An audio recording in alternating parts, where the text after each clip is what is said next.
ഞാനിപ്പോൾ കൊരട്ടി ഗ്രാമപഞ്ചായത്ത് 13-ാം ward member Sibi തോമസിന്റെ ഭവനത്തിലാണ് നിൽക്കുന്നത്. നിങ്ങളിപ്പോൾ ഈ കാണുന്ന ഇനോവ തകർക്കപ്പെട്ടിരിക്കുകയാണ്. ഇത് സിബി മെമ്പറുടെ ഇനോവയാണ്. ഇന്ന് ഉച്ചതിരിഞ്ഞ് ഒരു 3:30യോട് കൂടിയിട്ട് ഒരാൾ ഈ ഭവനത്തിലേക്ക് വരികയും അതിനുശേഷം അദ്ദേഹത്തിന്റെ മെമ്പറുടെ വയോധികനായിട്ടുള്ള പിതാവിനോട് ഒരു കുപ്പി വെള്ളം ചോദിക്കുകയും ചെയ്തു. വെള്ളം കൊടുത്തതിന് ശേഷം ഉടനെ തന്നെ ഇയാൾ പോവുകയും പിന്നീട് 3 പേർ വരികയും ആ 3 പേർ ചേർന്ന് ഈ വീട്ടിന്റെ മുന്നിൽ കിടക്കുന്ന ഈ സിബി മെമ്പറുടെ ഇനോവ കാറിന്റെ ഒരു വശത്തെ ഗ്ലാസുകൾ അടിച്ചു തകർക്കുകയായിരുന്നു. ആ സമയം ഈ പിതാവ് വന്ന് കയറി തടയാൻ ശ്രമിച്ചു, പിതാവിനെയും ആക്രമിച്ചു.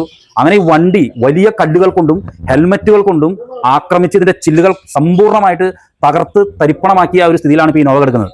അതിനുശേഷം ഇവർ പോയി കഴിഞ്ഞപ്പോൾ ഈ പിതാവ് തന്റെ മകനായിട്ടുള്ള മെമ്പറെ വിളിക്കുകയും മെമ്പർ വരികയും പോലീസിൽ പരാതിപ്പെടുകയാണ് ഉണ്ടായത്. നിങ്ങളിപ്പോൾ ഈ കാണുന്ന പോലെ CCTV ദൃശ്യങ്ങൾ കൃത്യമായിട്ട് ലഭിച്ചിട്ടുണ്ട്.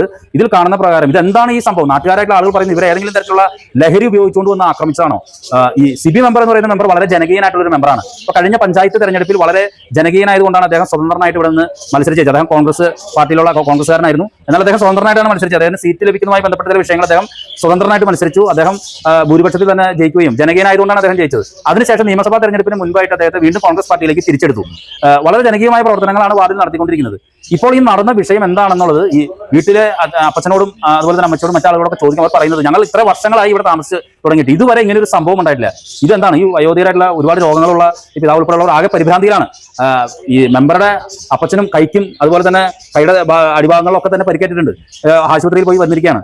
സിബി മെമ്പർ ഇപ്പോൾ കൊരട്ടി പോലീസ് സ്റ്റേഷനിൽ ഇത് പരാതി കൊടുക്കുകയും പോലീസ് ഉടനെ തന്നെ അന്വേഷണം ആരംഭിച്ചിട്ടുണ്ട്. എന്തായിരുന്നാലും ഇവിടെ ഒരുവിധം വന്നിട്ടുള്ള ആളുകൾക്കൊക്കെ തന്നെ ഈ പരിഭ്രാന്തി മാറുന്നില്ല. എന്തിനാണ് ഇങ്ങനെ ഈ സിബി മെമ്പറുടെ ഇനോവ ആക്രമിക്കുന്നത്? ഇതുവരെ ഇല്ലാത്തൊരു സംഭവം. ഈ ജനകീയനായിട്ടുള്ള സിബി മെമ്പറിനെ ഒരുപക്ഷെ സിബി മെമ്പറെ തന്നെയാണോ ലക്ഷ്യം വെച്ച് വന്നിട്ടുള്ളത് എന്നൊന്നും അറിയില്ല. ഈ സംഭവം നടക്കുന്ന സമയത്ത് മെമ്പർ ഇവിടെ ഉണ്ടായിരുന്നില്ല, അതിനുശേഷമായിരുന്നു വന്നത്. അപ്പോൾ എന്തായിരുന്നാലും ഇവിടെ വീട്ടുകാരെല്ലാവരും തന്നെ പരിഭ്രാന്തിയിലാണ്. കൊരട്ടി പോലീസ് ഈ വിഷയവുമായി ബന്ധപ്പെട്ട് അന്വേഷണം ആരംഭിച്ചിട്ടുണ്ട്. നമസ്കാരം. 3:30 മണിക്ക് 3 ആൾ വന്ന് സിബി ചേട്ടൻ്റെ നമ്പർ വേണം എന്ന് ചോദിച്ചു. ഗേറ്റ് കൊടുത്ത് ഞാൻ നമ്പർ കൊടുത്തു. അത് കഴിഞ്ഞ് അവർ പോയി. 5 മിനിറ്റ് കഴിഞ്ഞപ്പോൾ വീണ്ടും തിരിച്ചു വന്നു. ഒരാൾ മാത്രം. അവർ 3 പേര് കൂടി ഒരു ബൈക്കിൽ വന്നു. സ്കൂട്ടർമാർ, മഞ്ഞ സ്കൂട്ടർ. നമ്പർ 42. അപ്പോൾ അവർ അത് കഴിഞ്ഞ് വീണ്ടും ഒരാൾ തനിച്ച് വന്നിട്ട് വെള്ളം വേണമെന്ന് പറഞ്ഞു. ഞാൻ വെള്ളം എടുക്കാനായിട്ട് അകത്തേക്ക് പോയി. തിരിച്ചു വരുമ്പോഴേക്കും അവർ ഹെൽമെറ്റ് കൊണ്ട് കാർമ അടിച്ചു. അത് കഴിഞ്ഞ് വേറെ വലിയ കല്ലെടുത്ത് കാർമ ഫ്രണ്ട് ചില്ലുമ്മ തട്ടി. അപ്പോഴേക്ക് ഞാൻ അന്ന് കയറി പിടിച്ചു. ഞങ്ങൾ പിടിച്ച് മറന്നു. അത് കഴിഞ്ഞ് വേറെ കല്ലെടുത്ത് വന്ന് ഇതിൻ്റെ സൈഡിൽ ചില്ലി ഇടിച്ച് തകർത്തു. പിന്നെ വേറെ കല്ലെടുത്ത് വീണ്ടും എറിഞ്ഞു. അകത്ത് കയറുന്നുണ്ട്. അത്രയും സംഭവം അപ്പം തന്നെ ആൾ പോവുകയും ചെയ്തു. 2 മിനിറ്റോട് കഴിഞ്ഞപ്പോൾ അത് പോയി. ഞാൻ ഈ വന്ന ആൾക്കാരെ അറിയാനേ കണ്ടിട്ടുണ്ട്. ആദ്യമായിട്ട് കാണാതാണ്.